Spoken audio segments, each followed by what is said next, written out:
Chapter 8. The Death Day Party. October arrived, spreading a damp chill over the grounds and into the castle.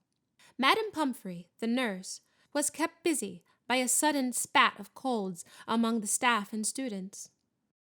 Her pepper-up potion worked instantly, though it left the drinker smoking at the ears for several hours afterward. Ginny Weasley, who had been looking pale, was bullied into taking some by Percy. The steam pouring from under her vivid hair gave the impression that her whole head was on fire. Raindrops the size of bullets thundered on the castle windows for days on end. The lake rose, the flower beds turned into muddy streams, and Hagrid's pumpkins swelled to the size of garden sheds. Oliver Wood's enthusiasm for regular training sessions, however, was not dampened, which was why Harry was to be found late one stormy Saturday afternoon, a few days before Halloween, returning to Gryffindor Tower, drenched to the skin and splattered with mud. Even aside from the rain and wind, it hadn't been a happy practice session. Fred and George, who had been spying on the Slytherin team, had seen for themselves the speed of those new Nimbus 2001s. They reported that the Slytherin team was no more than 7 greenish blurs, shooting through the air like missiles. As Harry squelched along the deserted corridor, he came across somebody who looked just as preoccupied as he was. Nearly headless Nick, the ghost of Gryffindor Tower, was staring morosely out of the window, muttering under his breath.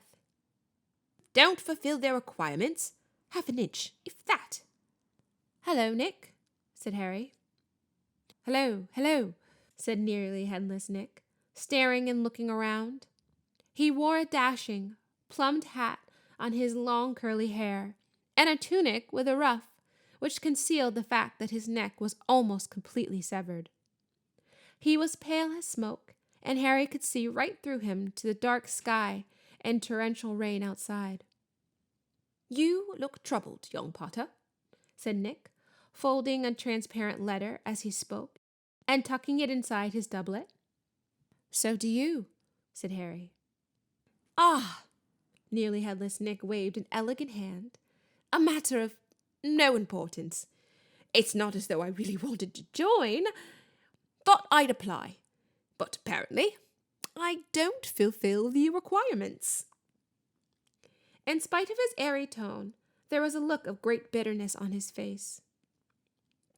"But you would think, wouldn't you," he erupted suddenly, pulling the letter back out of his pocket, "that getting hit 45 times in the neck with a blunt axe would qualify you to join the Headless Hunt?" "Oh, yes," said Harry, who was obviously supposed to agree. "I mean, nobody wishes more than I do that it had all been quick and clean, and my head came off properly. I mean, it would have saved me a great deal of pain and ridicule. However," Nearly headless Nick shook his letter open and read furiously. "We can only accept huntsmen whose heads have parted company with their bodies. We will appreciate that it would be impossible otherwise for members to participate in hunt activities such as horseback, head juggling, and head polo. It is with the greatest regret, therefore, that I must inform you that you do not fulfill our requirements. With very best wishes, Sir Patrick Delancey Patmore." Fuming, Nearly headless Nick stuffed the letter away.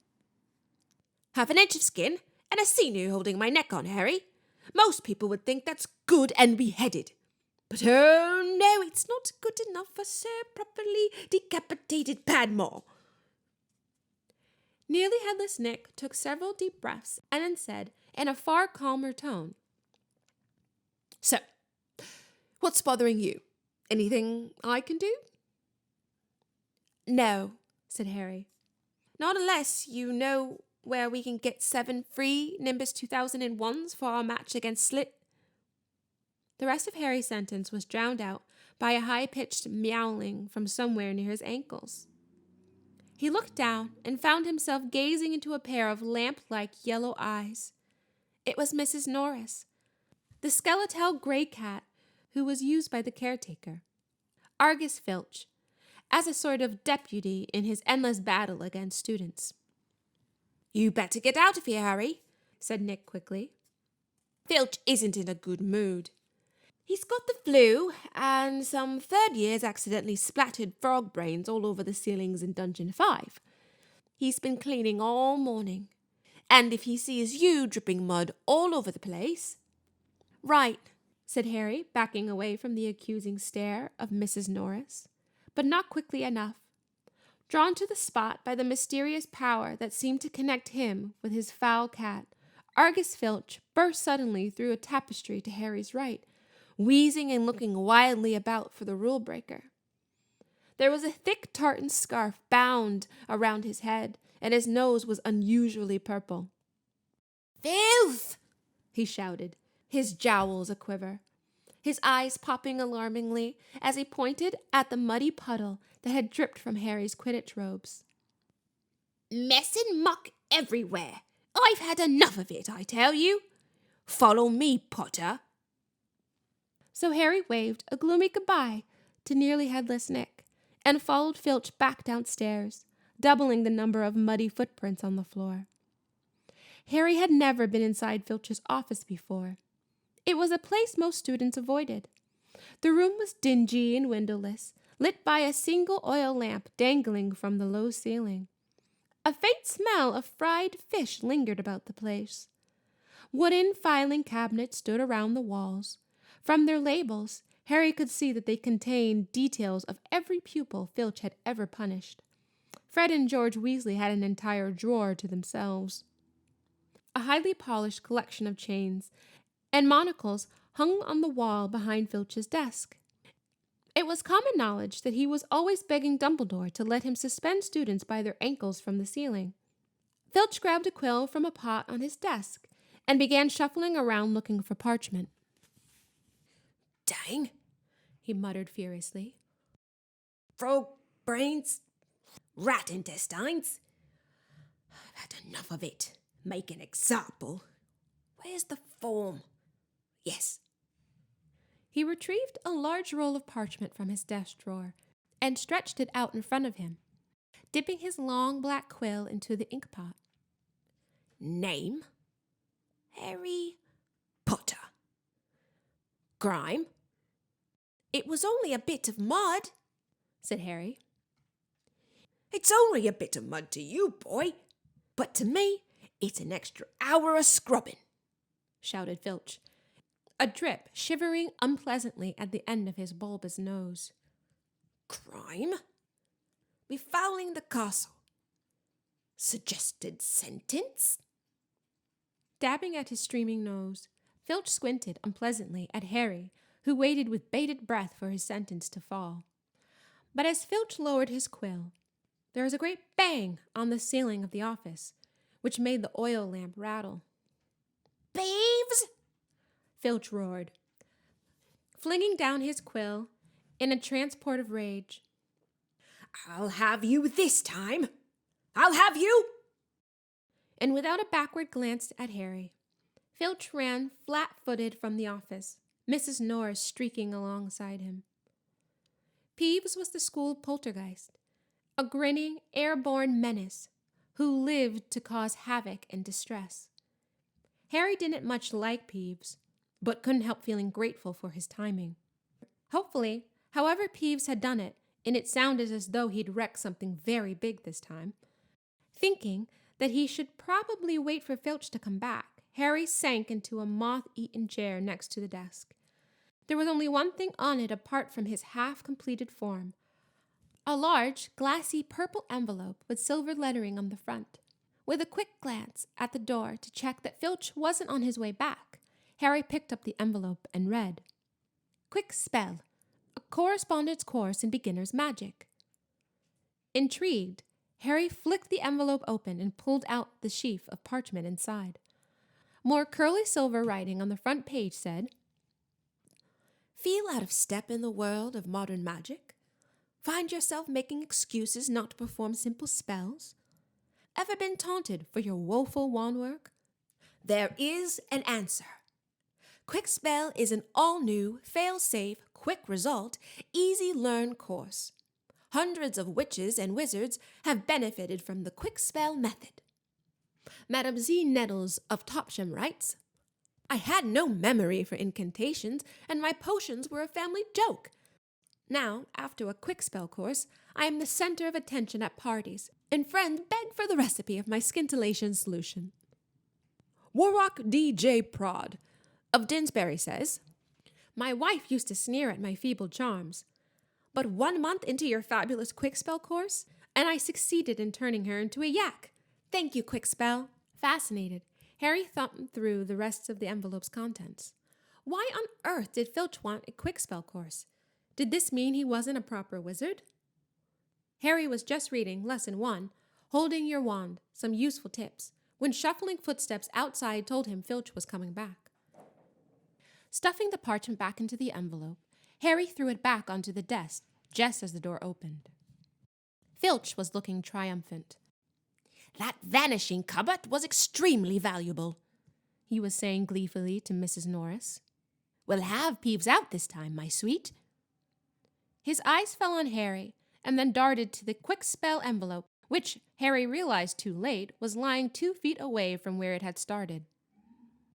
Filch's pasty face went brick red. Harry braced himself for a tidal wave of fury.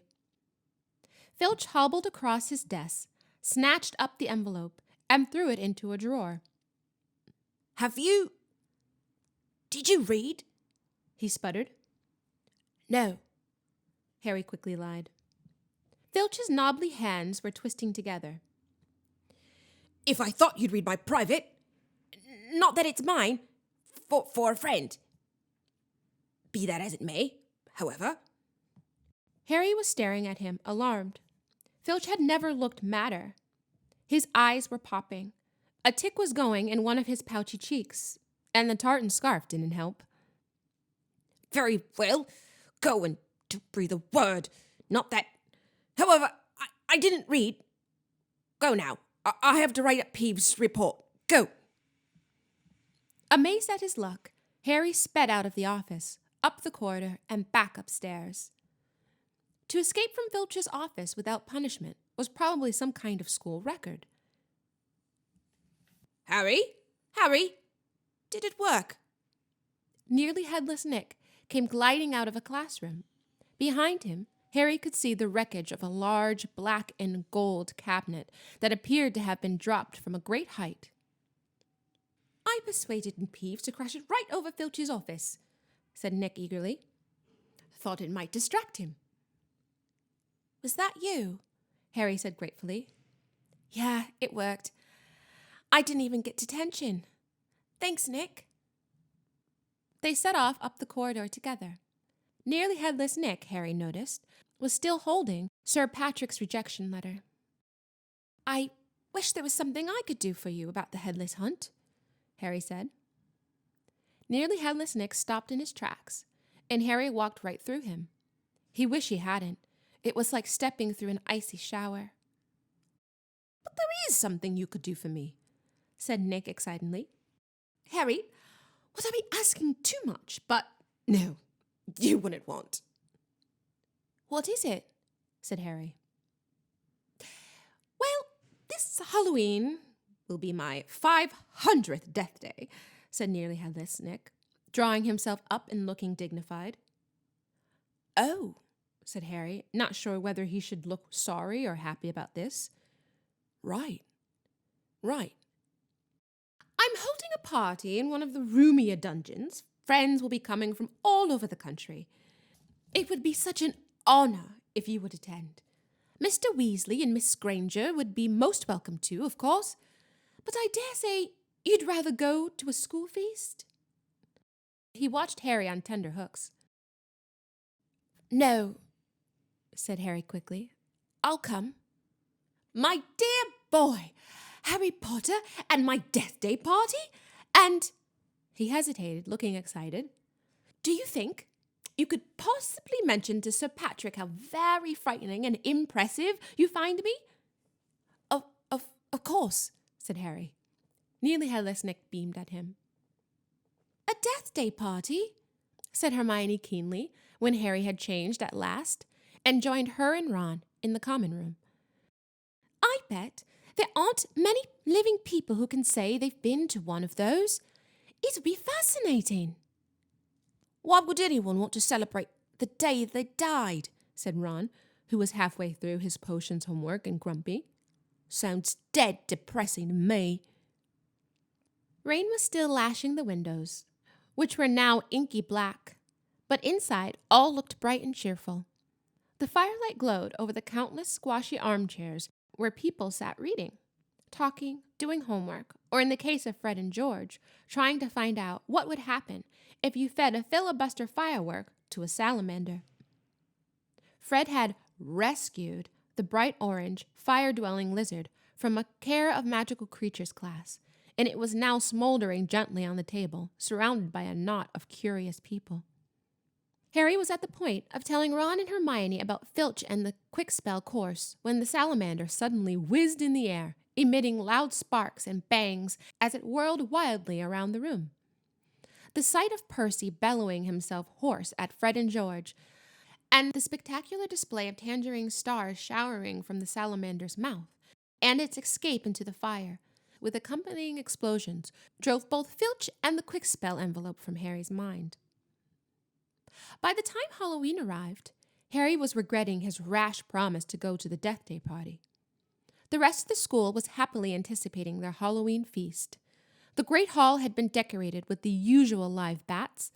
Hagrid's vast pumpkins had been carved into lanterns large enough for 3 men to sit in, and there were rumors that Dumbledore had booked a troupe of dancing skeletons for entertainment. "A promise is a promise," Hermione reminded Harry bossily. "You said you'd go to the Death Day party." So at 7 o'clock, Harry, Ron, and Hermione walked straight past the doorway to the packed Great Hall, which was glittering invitingly with gold plates and candles, and directed their steps instead toward the dungeons.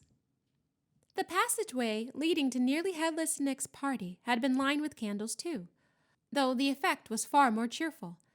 These were long, thin, jet-black tapers, all burning bright blue, casting a dim, ghostly light even over their own living faces.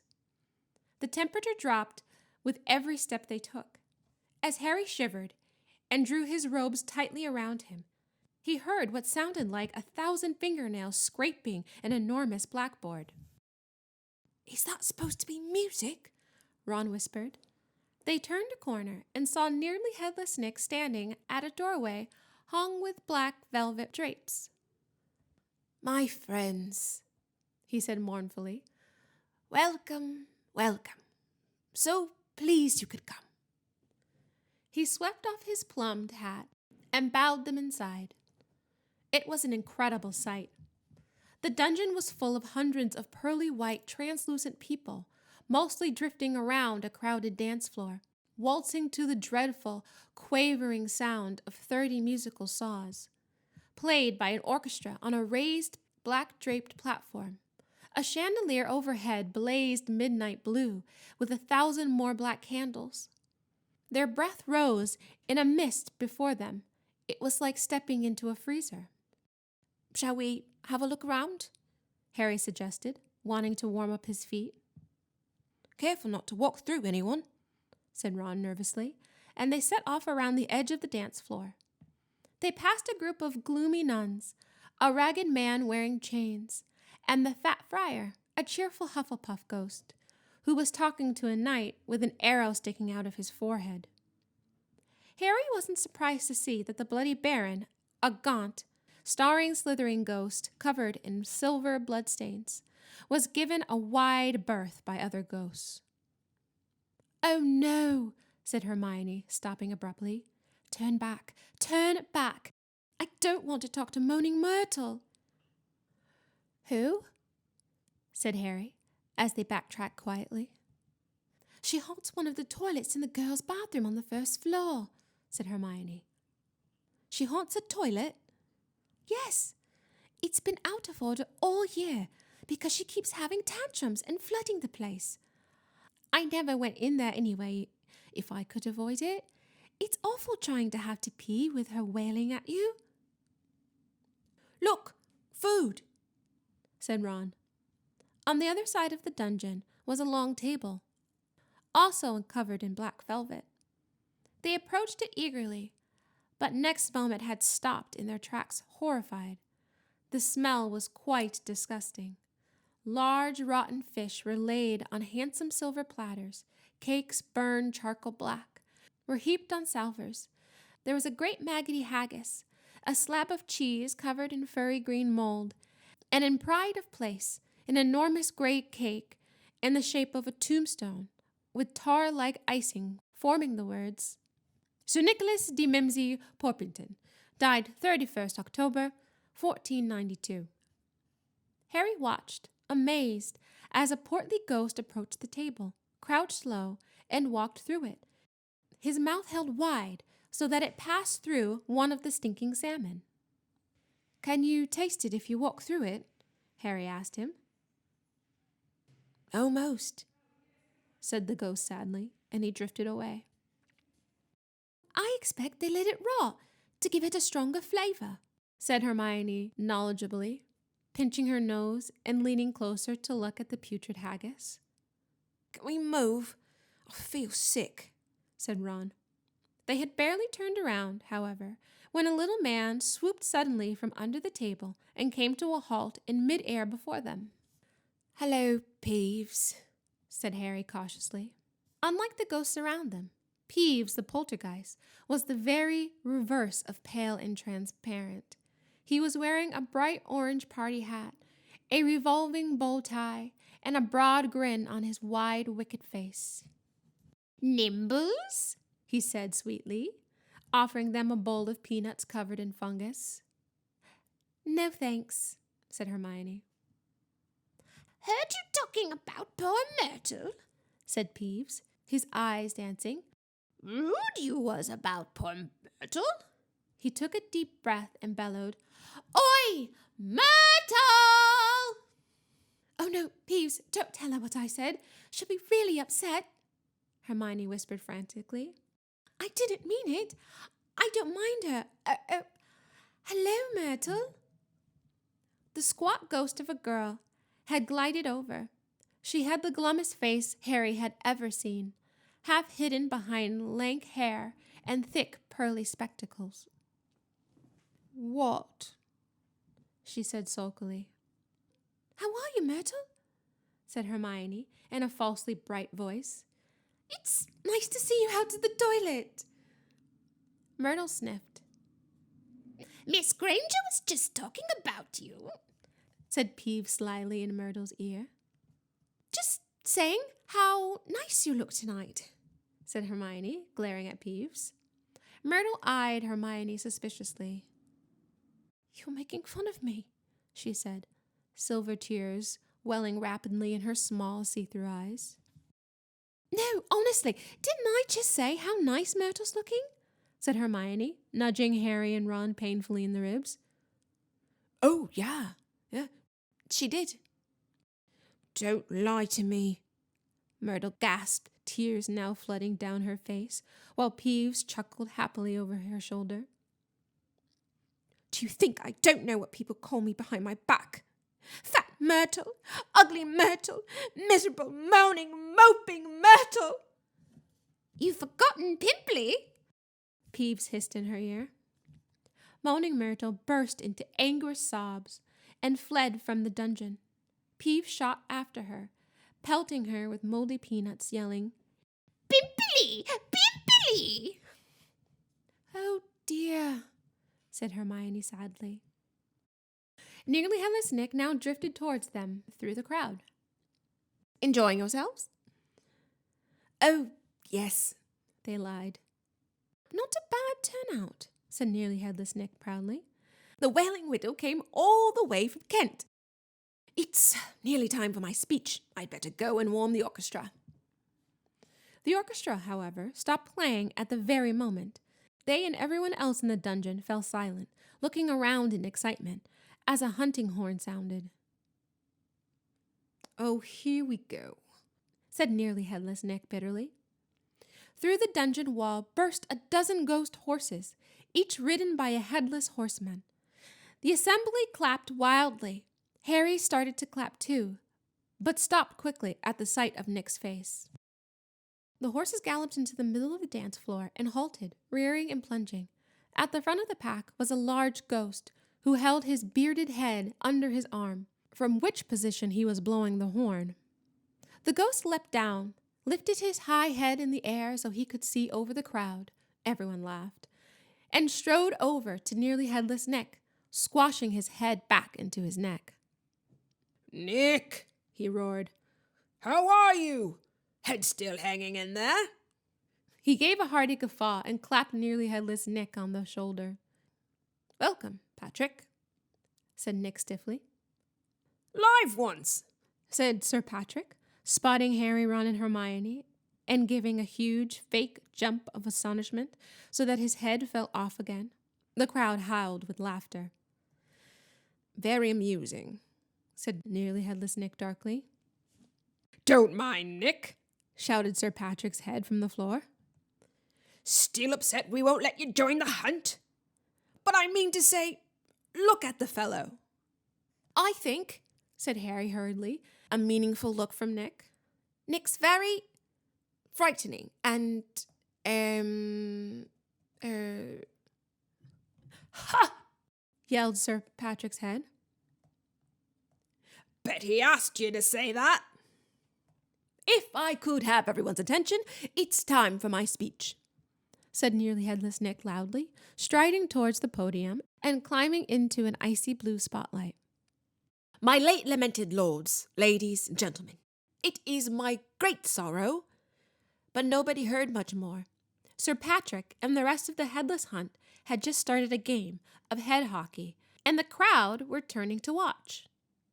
Nearly Headless Nick tried vainly to recapture his audience, but gave up as Sir Nick's head went sailing past him to loud cheers. Harry was very cold by now, not to mention hungry. I can't stand much more of this, Ron muttered, his teeth chattering, as the orchestra ground back into action and the ghost swept back onto the dance floor. Let's go, Harry agreed. They backed towards the door, nodding and beaming at everyone who looked at them, and a minute later were hurried back up the passageway full of black candles. Puddin' might not be finished yet, said Ron hopefully, leading the way towards the steps to the entrance hall. And then Harry heard it. Rip, tear, kill. It was the same voice, the same cold, murderous voice he had heard in Lockhart's office. He stumbled to a halt, clutching at the stone wall, listening with all his might, squinting up and down the dimly lit passageway. Harry, what are you... It's that voice again. Shut up a minute. So hungry for so long. Listen, said Harry urgently, and Ron and Hermione froze, watching him. Kill. Time to kill. The voice was growing fainter. Harry was sure it was moving away, moving upward. A mixture of fear and excitement gripped him as he stared at the dark ceiling. How could it be moving upward? It was a phantom, to whom stone ceilings didn't matter. This way, he shouted, and he began to run, up the stairs, into the entrance hall. It was no good hoping to hear anything here. The babble of talk from the Halloween feast was echoing out of the great hall. Harry sprinted up the marble staircase to the first floor, Ron and Hermione clattering behind him. Harry, what are we... Shh! Harry strained his ears. Distantly, from the floor above, and growing fainter still, he heard the voice. I smell blood. I smell blood. His stomach lurched. It's going to kill someone, he shouted, and ignoring Ron's and Hermione's bewildered faces, he ran up the next flight of steps 3 at a time, trying to listen over his own pounding footsteps. Harry hurtled around the whole of the second floor, Ron and Hermione panting behind him, not stopping until they turned a corner into the last deserted passage. Harry, what was that all about? Said Ron, wiping sweat off his face. I couldn't hear anything. But Hermione gave a sudden gasp, pointing down the corridor. Look! Something was shining on the wall ahead. They approached slowly, squinting through the darkness. Foot-high words had been dabbed on the wall between two windows, shimmering in the light cast by the flaming torches. The Chamber of Secrets has been opened. Enemies of the air beware. What's that thing hanging underneath? Said Ron, a slight quiver in his voice. As they edged nearer, Harry also slipped. There was a large puddle of water on the floor. Ron and Hermione grabbed him, and they inched towards the message, eyes fixed on a dark shadow beneath it. All three of them realized what it was at once and leapt backwards with a splash. Mrs. Norris, the caretaker's cat, from the torch basket. She was stiff as a board, her eyes wide and staring. For a few seconds they didn't move. Then Ron said, Let's get out of here. Shouldn't we try and help? Harry said awkwardly. Trust me, said Ron. We don't want to be found here. But it was too late. A rumble as though a distant thunder told them that the feast had just ended. From either end of the corridor where they stood came the sound of hundreds of feet climbing the stairs and the loud, happy talk of well-fed people. Next moment, students were crashing into the passage from both ends. The chatter, the bustle, the noise died suddenly as the people in the front spotted the hanging cat. Harry, Ron, and Hermione stood alone in the middle of the corridor as silence fell among the mass of students pressing forward to see the grisly sight. Then someone shouted through the quiet. Enemies of the air, beware! You'll be next, mudbloods. It was Draco Malfoy. He had pushed to the front of the crowd, his cold eyes alive, his unusually bloodless face flushed as he grinned at the sight of the hanging, immobile cat.